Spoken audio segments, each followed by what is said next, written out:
வணக்கம். இன்னைக்கு நாம ஆயுர்வேதத்துல முகப்பருக்கள பத்தி என்ன சொல்றாங்க, அதோட ரகசியங்கள் என்னன்னு கொஞ்சம் ஆழமா பார்க்க போறோம். இந்த கேள்வி நம்மில் பலருக்கும் இருக்கும் இல்லையா? என்னதான் கிரீம் போட்டாலும் என்னதான் ட்ரீட்மெண்ட் எடுத்தாலும் இந்த பரு மட்டும் ஏன் திரும்ப திரும்ப வருதுன்னு நீங்க என்னைக்காவது யோசிச்சு பார்த்திருக்கீங்களா? சும்மா எரிச்சலா இருக்கும்ல. ஆனா இந்த சுழற்சிக்கு ஒரு காரணம் இருக்கு. ஆயுர்வேதம் என்ன சொல்லுதுன்னா, காரணம் வெளியில இல்ல உள்ளே இருக்குன்னு சொல்லுது. ஆமாங்க, பருக்கள்ங்கிறது வெறும் ஒரு ஸ்கின் ப்ராப்ளம் கிடையாது. அது உங்க உடம்புக்குள்ள நடக்கிற ஏதோ ஒரு விஷயத்தோட வெளிப்பாடுதான். அப்ப யோசிச்சு பாருங்க, நம்ம மேல பூசுற கிரீம், லோஷன் எல்லாமே அந்த அறிகுறிக்கு மட்டும்தான் வைத்தியம் பாக்குதே தவிர அந்த பிரச்சனையோட ஆணி வேறையே தொடறதில்ல. சரி, வாங்க இதுக்குள்ள இன்னும் கொஞ்சம் ஆழமா போவோம். முதல்ல பருக்களை நம்ம பாக்குற பார்வையே கொஞ்சம் மாத்தலாம்.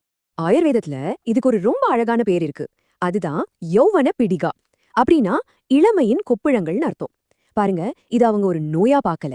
அதுக்கு பதிலா நம்ம உடம்புக்குள்ள ஏதோ ஒண்ணு சரியில்லை, ஒரு இம்பேலன்ஸ் இருக்குன்னு நம்ம உடம்பு நமக்கு காட்டுற ஒரு சிக்னல். எவ்வளவு ஆச்சரியமா இருக்குல்ல?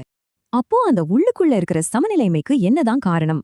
ஆயுர்வேதம் இதுக்கு 3 முக்கியமான காரணங்களை சொல்லுது. இங்கதான் ஆயுர்வேதம் எவ்ளோ அழகா நம்ம உடம்ப பத்தி நமக்கு சொல்லிக் கொடுக்குதுன்னு புரியும். இந்த டேபிள பாருங்களேன். முதல்ல பித்தம், அதாவது நம்ம உடம்புல சூடு அதிகமாகும் போது பருக்கள் அப்படியே செவந்து எரிச்சலா இருக்கும். நம்ம சாப்பிடுற காரமான சாப்பாடு, டென்ஷன், இது கூட ஒரு காரணமா இருக்கலாம்.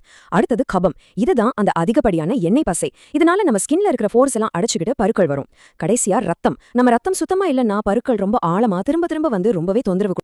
இந்த உவமை இதை எவ்வளவு அழகா விளக்குது பாருங்க. நம்ம உடம்பு ஒரு ஏரி மாதிரி. ஏரிக்கு அடியில இருக்கிற சேறு கலங்குனா மேல தண்ணியில குமிழ்களும் அழுக்கும் வரும் இல்லையா? அதே மாதிரிதான் நம்ம உடம்புக்குள்ள இருக்கிற தோஷங்களோ ரத்தமோ சீர்கெடும்போது அதோட வெளிப்பாடுதான் நம்ம முகத்துல பருக்களா தெரியுது. சரி, பிரச்சனை எல்லாம் உள்ளதான்னு சொல்றீங்க. அப்போ வெளியில இருந்து நாம என்னதான் பண்றதுன்னு நீங்க கேக்குறது புரியுது. அதுக்குதான் ஆயுர்வேதத்துல லேப்பான்னு ஒரு சூப்பரான தீர்வு இருக்கு. வாங்க அத பத்தி பார்க்கலாம்.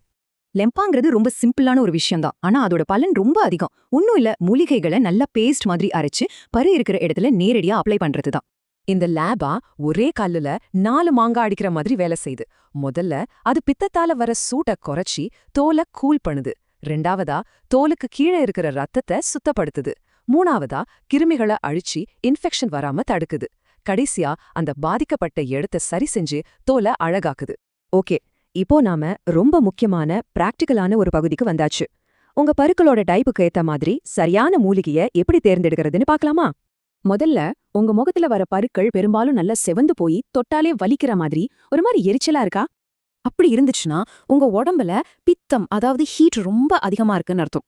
இந்த மாதிரி பிரச்சனைக்கு சந்தனமும் மஞ்சளும் தான் உங்க பெஸ்ட் ஃப்ரெண்ட்ஸ். சந்தனம் அந்த சூட்டை குறைச்சு ஸ்கின்னை நல்லா குளிர்ச்சியாக்கும். மஞ்சள் ஒரு நேச்சுரல் ஆன்டிசெப்டிக் மாதிரி. அது பருக்கள்ல சீழ் பிடிக்காம பாத்துக்கும். இல்ல, ஏன் பரு சிவப்பா எல்லாம் இல்ல, ஆனா ஏன் முகம் எப்ப பார்த்தாலும் ஒரே எண்ணெய் பசையோட இருக்கு, சின்ன சின்னதா துளைகள் எல்லாம் அடைச்சு பிளாக் ஹெட்ஸ் அதிகமா இருக்குன்னு ஃபீல் பண்றீங்களா? அப்படி இருந்தா உங்க உடம்புல கபதோஷம் அதிகமா இருக்குன்னு அர்த்தம். இந்த அதிகப்படியான எண்ணெய் பிசுக்கும் அடைப்புகளும் தான் இந்த மாதிரி பருக்களுக்கு மெயின் காரணம்.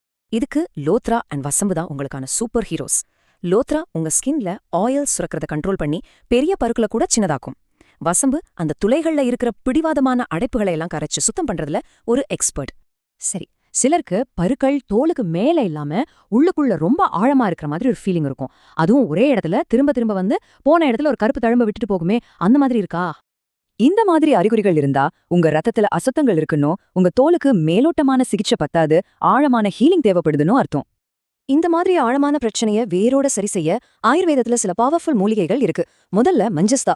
இது உள்ள இருந்து ரத்தத்தை சுத்தம் செஞ்சு வீக்கத்தை குறைக்கும். அடுத்தது அதிமதுரம். இது அந்த கரும்புள்ளிகளையும் தழும்புகளையும் சரி பண்றதுல ஒரு மேஜிக்கினே சொல்லலாம். கடைசியா கருங்காலி. இது பருக்கள் திரும்ப திரும்ப அதே ஸ்பாட்ல வராம தடுக்கிறதுக்கு ரொம்பவே உதவும். கடைசியா இந்த சிகிச்சையை எப்படி கரெக்டா செய்யறது, இதுக்கு பின்னாடி இருக்கிற தத்துவம் என்னன்னு பார்க்கலாம். செய்முறை ரொம்ப ரொம்ப சிம்பிள். உங்க ஸ்கின் டைப்புக்கு ஏத்த மூலிகை பொடியை எடுத்து ரோஸ் வாட்டர்லயோ தண்ணிலயோ இல்ல பால்லயோ கலந்து ஒரு பேஸ்ட் மாதிரி செஞ்சு பருக்கள் மேல அப்ளை பண்ணுங்க. ஆனா இங்க ஒரு ரொம்ப முக்கியமான விஷயத்தை நாம மறக்கவே கூடாது. ஆயுர்வேதம்ங்கிறது எல்லாருக்கும் ஒரே மருந்துங்கிற கான்செப்ட் கிடையாது. உங்க ஃப்ரெண்டுக்கு ஒர்க் அவுட் ஆன ஒன்னு உங்களுக்கு ஒர்க் அவுட் ஆகணும்னு எந்த அவசியமும் இல்ல. உங்க உடம்பு என்ன சொல்லுதுன்னு கவனிக்கிறது தான் இங்க ரொம்ப முக்கியம். கடைசியா இந்த ஓமைய பாருங்க. நாம இதுவரைக்கும் பேசின எல்லாத்தையும் இது சுருக்கமா சொல்லிடும். ஒரு செவுத்துல விரிசல் இருக்குன்னு வச்சுக்கோங்க. உள்ள சிமெண்ட் வச்சு பூசாம வெளியே மட்டும் அழகா பெயிண்ட் அடிச்சா என்ன ஆகும்? கொஞ்ச நாள்ல அந்த விரிசல் மறுபடியும் வெளியே தெரியும் இல்லையா? அதே கதை தான். உடம்ப உள்ளே இருந்து சரி பண்ணாம வெளியே மட்டும் கிரீம் போடுறது ஒரு தற்காலிகமான தீர்வு தானே தவிர நிரந்தரமான தீர்வு கிடையாது. இப்ப சொல்லுங்க, உங்க பருக்களை வெறும் ஒரு பிரச்சனையா, ஒரு குறையா பார்க்காம உங்க உடம்பு உங்ககிட்ட பேச முயற்சி பண்ற ஒரு மெசேஜா பார்க்க நீங்க தயாரா? உங்க தோல் உங்களுக்கு என்ன சொல்ல வருதுன்னு காது கொடுத்து கேட்க நீங்க தயாரா?